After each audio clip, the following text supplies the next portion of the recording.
If there was one thing that we learned during the Obama administration, then it was that liberals would do anything to win, no matter how scandalous or unethical it is. That was seen time and time again as the left used whatever they could to push socialist policies forward, even if it was at the expense of the American people. After Obama has been out of office for a year, we finally see just how criminal his entire administration was, which could lead to massive arrests throughout Washington, D.C. Before we move along too fast, let's set the scene of what may be the most significant scandal in recent political history. Over the past year, the mainstream media has pushed the ridiculous theory that the only reason Trump won was due to Russian involvement, so much so that they insisted on a special investigator to look into the matter. After Robert Mueller was tapped to look into this supposed Russian conspiracy, it blew up in the left's arrogant faces as the evidence began to point to something else entirely.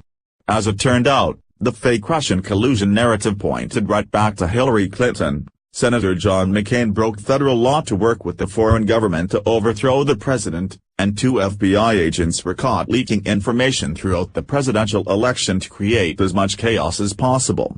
2 congressional watchdog committees are chomping at the bit to rip traitorous liberal leakers apart, starting with the 2 FBI agents who were caught red-handed, illegally conspiring to release Hillary's slanted sensitive information to the media. Just recently, nearly 3 dozen text messages were discovered that prove Peter Strzok and Lisa Page intentionally leaked confidential results of the Hillary Clinton probe to the Wall Street Journal and the Washington Post to paint her in a favorable light. They were not only leaking information to various news sources but were releasing classified information to achieve maximum impact, which happens to be a criminal offense. Here is more from The Hill. Republican-led House and Senate committees are investigating whether leaders of the Russia counterintelligence investigation had contacts with the news media that resulted in improper leaks, prompted in part by text messages amongst senior FBI officials mentioning specific reporters, news organizations, and articles. In one exchange, FBI counterintelligence agent Peter Strzok and bureau lawyer Lisa Page engaged in a series of texts shortly before Election Day 2016 suggesting they knew in advance about an article in the Wall Street Journal and would need to feign stumbling onto the story so it could be shared with colleagues.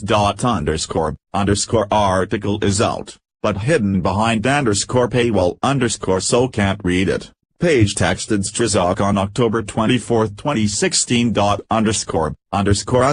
Wall Street Journal boy that was fast, Strzok texted back, using the initials of the famed financial newspaper. Should I find it and tell the team? The text messages, which were reviewed by The Hill, show the 2 FBI agents discussed how they might make it appear they innocently discovered the article, such as through Google News alerts. I can get it like I do every other article that hits any Google News alerts. Seriously, Strzok wrote, adding he didn't want his team hearing about the article from someone else. Strzok played a key role in the early Russia election meddling probe before he was removed last summer by special counsel Robert Mueller for exchanging text messages critical of President Trump, then still a candidate, with Page. It is repulsive to realize that these 2 individuals were working in our government and doing their best to destroy it from within, but that is expected from people acting like hardcore leftists.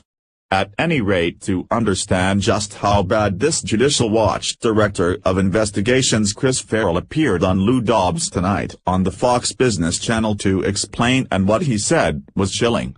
Here is more from the Gateway Pundit. This is a case of them, Strzok and Page, I think, trying to get out ahead of the problem because obviously Strzok and his girlfriend are already in bad shape.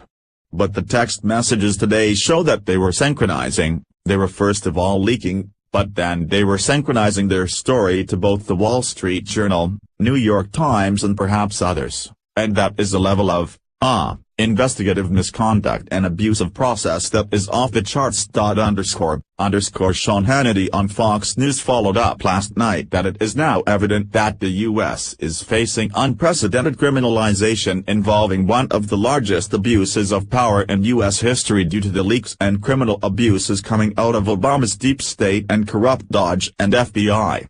According to Hannity the powerful tools of intelligence have now been politicized and used to influence a presidential election. Now make no mistake about this scandal will reach the highest levels of the Obama intelligence community, the DOJ, the FBI, and what we're reporting on is only the beginning tonight.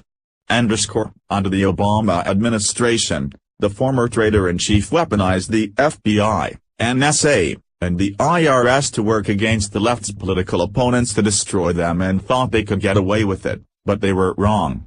Barack Obama, Hillary Clinton, and the deep state did not believe that Trump would win or remain in office, so they did not have a plan in place to hide their criminal activity. The further the left pushes forward with this absurd investigation is only causing more trouble for them as the truth of their deception is revealed. Hopefully, Trump will fire Mueller and push for an investigation into Barack Obama, Hillary Clinton, and the rest of those who have worked so hard to destroy our country and throw them behind bars for good. Follow us on Facebook at Freedom Daily.